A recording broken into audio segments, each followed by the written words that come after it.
बहनों और भाइयों, एक तरफ तो देश के कोने कोने से बड़ी लड़ाइयों को लड़ने वाली हमारी बहनें यहाँ पर मौजूद हैं और साथ साथ तेलंगाना के कोने कोने से भी हमारी बहनें अपने संघर्षों की यादों को लेकर के यहाँ पर आई हैं। आज मैं आपसे बताना चाहती हूँ कि हमारे जो एडवा के लोग हैं, हमारे जो साथी हैं, किस किस तरह के संघर्ष करके यहाँ पर आपके बीच में आए हैं।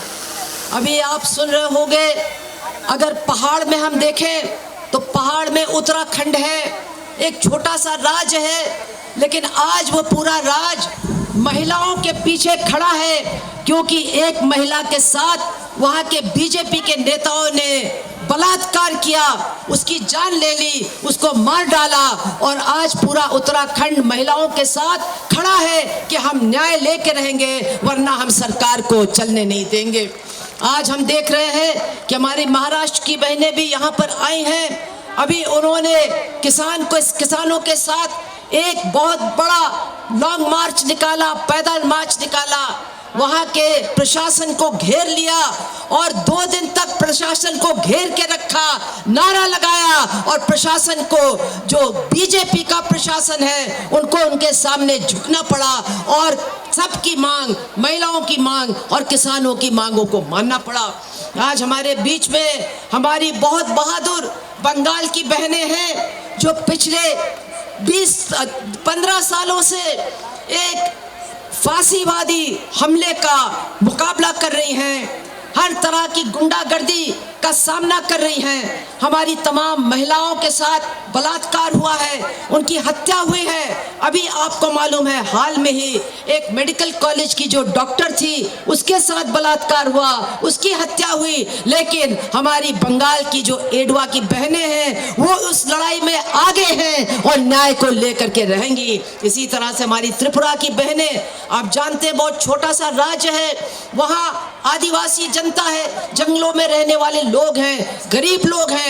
आज बीजेपी के खिलाफ, बीजेपी की गुंडागर्दी के खिलाफ, बीजेपी के सांप्रदायिक हमले के खिलाफ, बीजेपी की मनोवादी नीतियों के खिलाफ हमारी एडवा की बहनें त्रिपुरा में सबसे आगे संघर्ष में खड़ी हैं और सरकार का सामना कर रही हैं।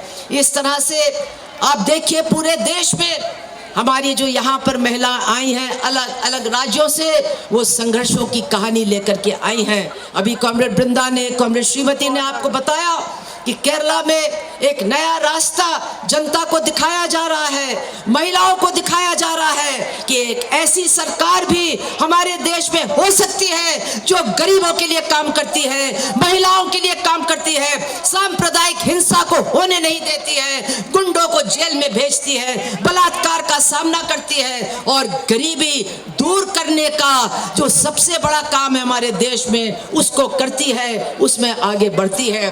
उस सरकार की नीतियों को लागू करने में भी, उनको बनाने में भी हमारी महिलाओं का बहुत बड़ा योगदान है, बहुत बड़ा संघर्ष है। इसलिए सबका नाम मैं यहाँ ले नहीं सकती हूँ, सब राज्यों का मैं ये बता नहीं सकती हूँ, लेकिन मैं चाहूंगी कि पूरे देश के लोग आज देखें कि हर संघर्ष के आगे, हर संघर्ष के सामने एडवा का झंडा है, एडवा की हमारी महिलाएं हैं, एडवा की हमारी बहनें हैं और इस संघर्ष को, इस सम्मेलन के बाद हम और भी आगे लेकर के जाएंगे। मैं तो उत्तर प्रदेश से आती हूँ, मैं तो उत्तर प्रदेश में रहती हूँ। आज हमारे भाजपा के नेता कहते हैं कि नेता हो तो योगी जैसा हो। अभी हमारे प्रधानमंत्री केरला में गए थे, उन्होंने कहा मैं तो उत्तर प्रदेश जैसा केरला बनाऊंगा, मैं केरला को उत्तर प्रदेश जैसा बनाऊंगा। कैसा बनाएंगे? केरला में गरीब के लिए हॉस्पिटल है, हॉस्पिटल में फीस भी नहीं लगती है। मेरी ननिहाल है, छोटा सा गांव है, उस छोटे से गांव में भी पंचायत का अस्पताल है, पंचायत के पास डॉक्टर है, पंचायत के पास गरीब लोगों को पूरी तरह से सेवा देने के लिए उसका पूरा इंतजाम है। और यूपी के अंदर, उत्तर प्रदेश के अंदर, अरे वहाँ के हॉस्पिटल का दीवार टूट रहा है, वहाँ एम्बुलेंस पंचर है, वहाँ महिला हेल्थ सेंटर के फाटक के बाहर सड़क के ऊपर बच्चा को पैदा करती है, अपनी भी जान देती है और बच्चे की भी जान देती है। और ये बेशरम भाजपा के लोग कहते हैं हम केरला को उत्तर प्रदेश बनाएंगे।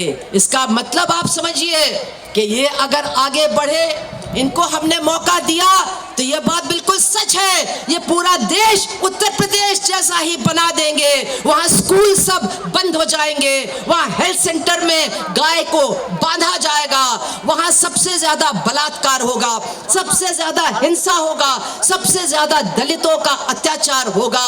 ये है भाजपा का राज, ये है भाजपा के राज की तस्वीर जिनको हमको आपको समझना है।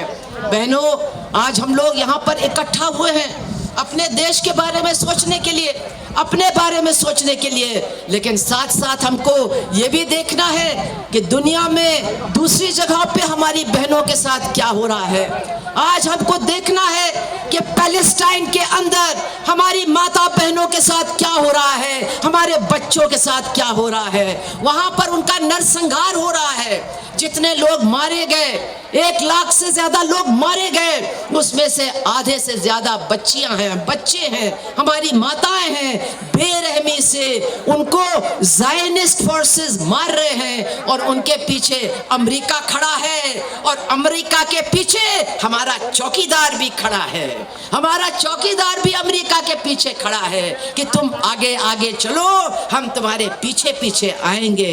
कितनी शर्म की बात है, जो देश साम्राज्यवाद के साथ लड़ता था, जो देश पूरी दुनिया में साम्राज्यवाद के खिलाफ नारा लगाता था, आज वही देश साम्राज्यवाद का चौकीदार बन करके उसके पीछे पीछे चलने के लिए मजबूर हो गया है। इतनी शर्म की ये बात है, लेकिन हम और आप साम्राज्यवाद के खिलाफ अपनी लड़ाई को नहीं भूल सकते हैं। इस लड़ाई को और तेज करना होगा।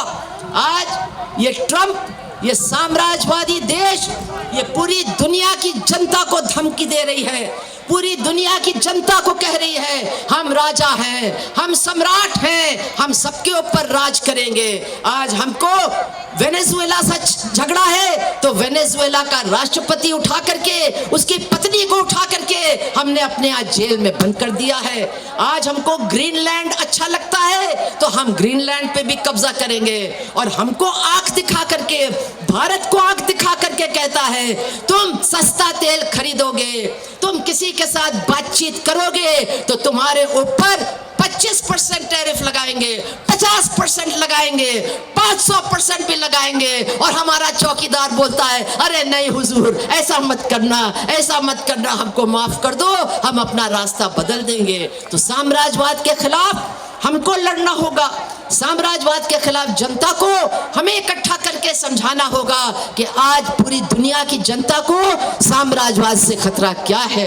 यही नहीं बहनों, हमारे देश के अंदर भी हमारी जो जिंदगी है वो खतरे में पड़ती चली जा रही है। आज हम यहाँ तेलंगाना में खड़े हैं, एलेमा को याद कर रहे हैं, मल्लू स्वराज्यम को याद कर रहे हैं। उन्होंने गुलामी के खिलाफ लड़ाई लड़ी, उन्होंने जमींदारों के खिलाफ लड़ाई लड़ी, उन्होंने हाथ में बंदूक उठा करके, उन औरतों ने आगे आकर के जमींदारी और गुंडागर्दी के खिलाफ लड़ाई लड़ने का काम किया।